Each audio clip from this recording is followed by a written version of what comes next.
ladies and gentlemen, welcome back to Houston Rockets Daily. This is the format we're going to be using for the next couple of days here.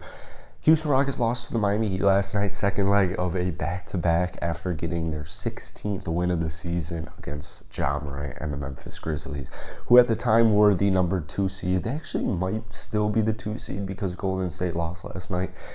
But I thought Houston played a really great concept. They had a great game plan heading into last night. We'll start it off with the first quarter.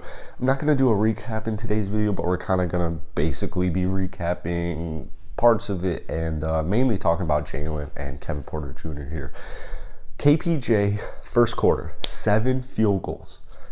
Jalen Green, 7 field goal attempts.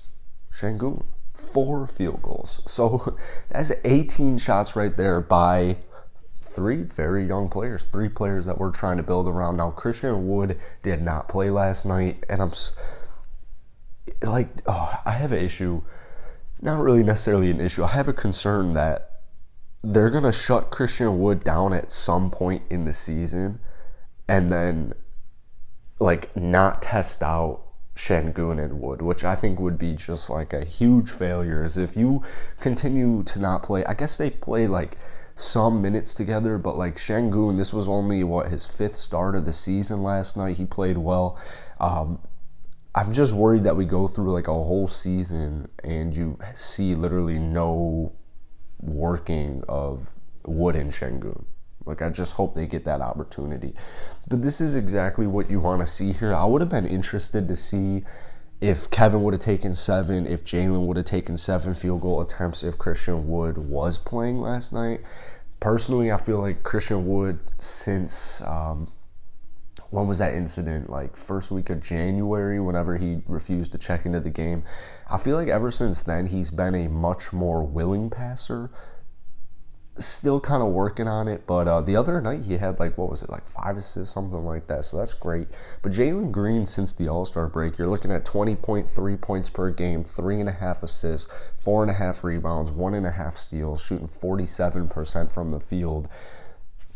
Here's Cade stats: 20.5, 4.7 assists, 8 rebounds, 44% from the field. So it's really great to see Jalen Green doing things outside of just scoring. There was that game I think 2 games ago, maybe now it was 3 games ago, where Jalen had 7 assists. He had like 5 rebounds, 7 assists, 20 points, some stat line like that, where he was doing a lot of different things. He's actually really improving as a playmaker, is really improving even as a passer this season. That's something that I wasn't really anticipating out of Jalen Green this season.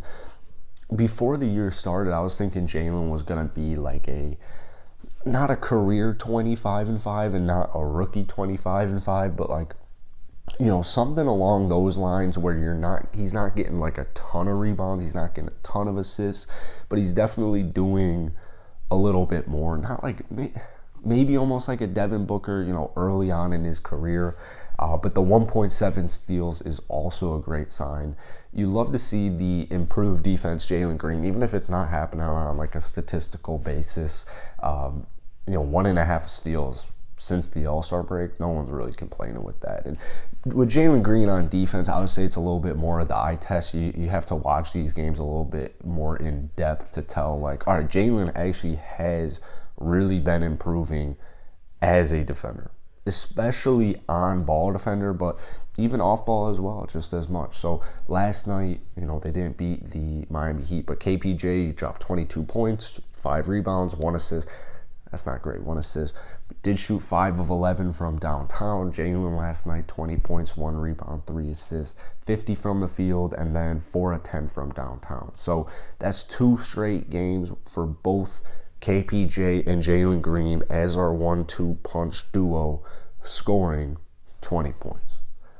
So Houston gets a couple of days off, so we'll see what happens in the next game. I'm interested to see the rest of this season, honestly. I'm really interested to see how this rest of the season goes about. Still no Dennis Schroeder, which, Daishen Nix actually played like 26 or so minutes last night. So, I actually saw a couple of tweets actually kind of dismissing are like hopeful. They're like hopefully optimistic that Dennis kind of gets shut down as well.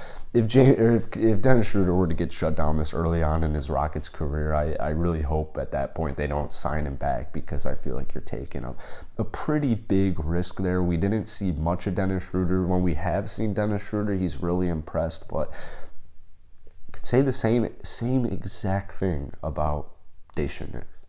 Same exact thing. You know, Salas also running Daishen out there last night. I guess they were shorthanded, granted, but he's running lineups out there with like KJ, Tate, just basically, and David Nwaba. Like, there just basically was very little floor spacing on the court for Daishen Nix when he played last night. But that is it for today.